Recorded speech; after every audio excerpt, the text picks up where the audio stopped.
Mi smo bili v mesecu marcu priča spremembam zakona o odvetništvu.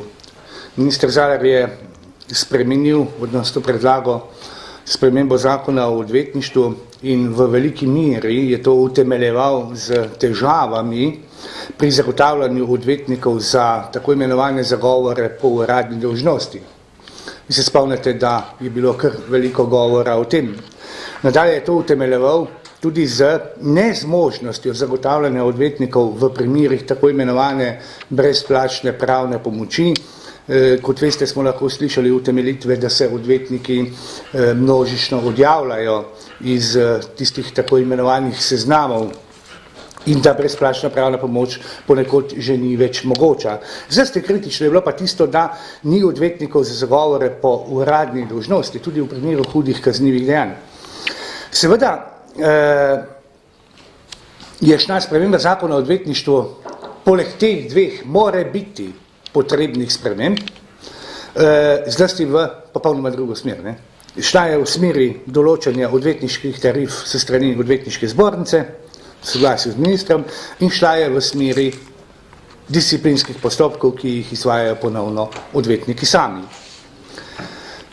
Seveda, kot veste, je ta zakon bil deležen tako imenovane referendumske pobude in sicer smo sami podali zahtevo za referendum, ustavna, torej koalicijska večina pa je poslala zadevo ustavnemu sodišču.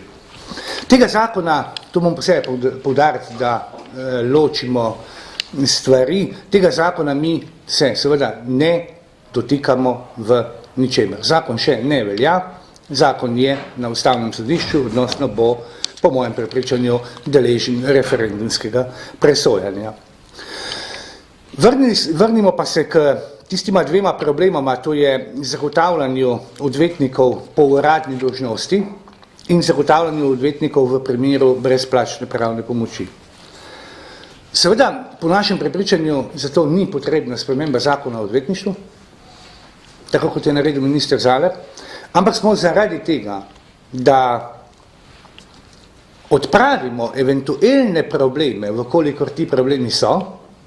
Včerajšnji odgovor ministra Zalarja na poslansko vprašanje nas to sicer ne prepričuje, ko je našteval odvetnike z teh seznamov, pa vendarle, če ti problemi obstajajo, je potrebno prisluhniti sodstvu, odnosno problemom na tem področju, zato predlagamo, v bistvu smo predlagali, smo vložili, če želite, spremembe in dopolnitve zakona o brezplačni pravni pomoči, to je logično, in sicer smo dopolnili tisti člen, ki govori o brezplačni pravni pomoči, in sicer na način, da smo določili, da če v nobenem primeru ni mogoče drugače zagotoviti odvetnika, ga seveda pristojno sodišče določi iz seznama odvetnikov odvetniške zbornice, upoštevajoč sedež odvetnikove pisarne.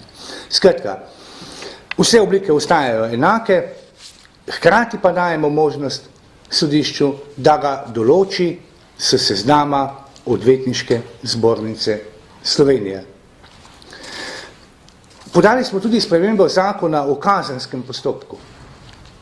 Namreč v zakonu o kazenskem postopku pa je mogoče z zelo majhno spremembo, odnosno s tem, da dodamo 71. člen zakona o kazenskem postopku, natančno določiti to, kar rešuje situacijo. To pa pomeni določitev zagovornika po uradni dolžnosti na enak način, prav tako, če na noben drug način to ni mogoče, je v pristojnosti sodišča, da upoštevajoč sedež odvetnikove pisarne določi po stroki potrebnega odvetnika za zastopanje po uradni dolžnosti in sicer se seznama odvetniške zbornice Slovenije.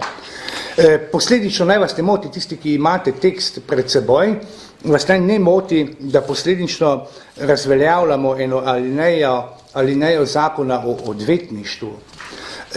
Ampak govorimo o tistem zakonu o odvetništvu, ki ni zdaj predmet kakve ustavne presoje, ampak v tistem zakonu o odvetništvu, ki še velja, to je prejšnji, torej to je zakon o odvetništvu iz časa ministra Šturma. Črtamo pa tisto besedilo, zelo kratko besedilo, iz temeljnega razloga, da zagotovimo disciplinsko odgovornost odvetnikov. To je vse. Črtamo pa, kot veste, 3 besedice in zato in s tem bomo zagotovili, da bo v disciplinskih postopkih tudi zagotovljena odgovornost odvetnika in si črtamo besede s seznama odvetnikov iz 5. člena tega zakona.